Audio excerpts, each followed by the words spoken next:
you've just heard this news. It's a Friday night in the middle of a pandemic. The president has just snuck this one in. He says he's lost faith in the inspector general. Is there any reason you believe that he is firing him? Of course, he's settling scores. We're in the middle of a pandemic. And what is this president doing as thousands of people are dying? He is retaliating against people that are on his enemies list and doing it in the dead of night. This is just another showing of the character or lack of character of this president.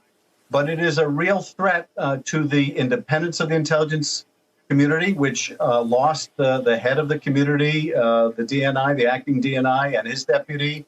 The acting head of the National Counterterrorism Center was also fired, along with his deputy also left the office. So he's decapitating the leadership of the intelligence community in the middle of a national crisis. It's unconscionable. And of course, it sends a message throughout the federal government, and in particular to other inspector generals, that if they do their job, as this professional did, and Michael Atkinson was a complete professional, they too may be fired by a vindictive president. Of course, the sin here, Ali, was that Michael Atkinson revealed to Congress that the administration was withholding a whistleblower complaint, an urgent complaint in violation of the law. And for that now, the president is retaliating in the middle of a pandemic. It's just reprehensible and dangerous. We believe that these employees of the executive branch are, to some degree, employees of the executive branch, but the inspector generals are different. They are sort of meant to be at arm's length. They're meant to be the people who keep everybody honest. As you said, he deemed the complaint that the White House was withholding to be of urgent concern, and the law dictated that he then take that complaint to you as chairman of the Intel Committee. Is it your understanding that there has at any point been any allegation that Michael Atkinson did anything wrong? No, none whatsoever. He did exactly the right thing, and I think that's the uniform view among all of the other inspector generals, in fact, who came to his defense and disagreed vehemently with the Justice Department in the opinion it issued, saying that such a complaint could be withheld from Congress.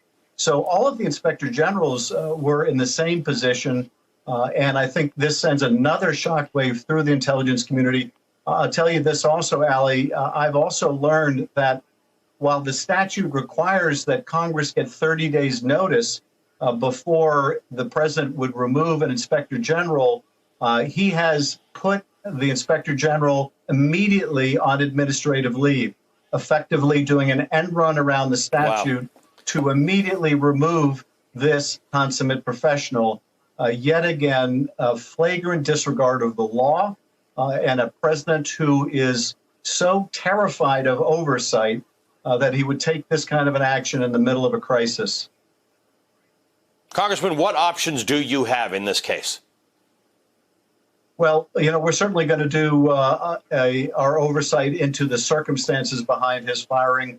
We're also going to have to change the law for a president like this, because apparently the protections for inspector generals are not strong enough. So we're going to have to include that in our Intelligence Authorization Act. But we're going to have to find ways to hold this president accountable and also to ensure that the intelligence community continues to speak the truth to Congress. Already there has been a dumbing down of the information being given to Congress about foreign interference in our elections. The fact that the intelligence community briefed Congress on that resulted in the firing of a different intelligence official, that being Acting Director McGuire. So we are going to have to push back in the Congress. We're going to have to continue our vigorous oversight. We're going to have to make sure that we get answers in terms of foreign interference in the election, and that we get answers in terms of the coronavirus and what we know about that and when we knew about that. So this is the president's way again of trying to stifle oversight, and Congress is going to have to push back. It will once again test whether there is any in the Republican Party in the House who are willing to do their institutional jobs and speak out and also support our oversight actions. Congressman, I have 30 seconds left, but you said something. You said it's a dumbing down of the intelligence information that the administration gets. That's the problem, right? This isn't just the president finding people around him to be sycophants. There's actually a real risk to the country in removing these inspectors general or removing people from the intelligence community. Absolutely. I mean, if there's an issue, for example, in the intelligence community regarding the coronavirus, regarding reporting on the coronavirus, or problems with whistleblowers, or maybe there is a whistleblower and we simply don't know. But if this is an effort to stifle anyone who might criticize or report wrongdoing in the midst of a national emergency, he is doing the country another tremendous disservice.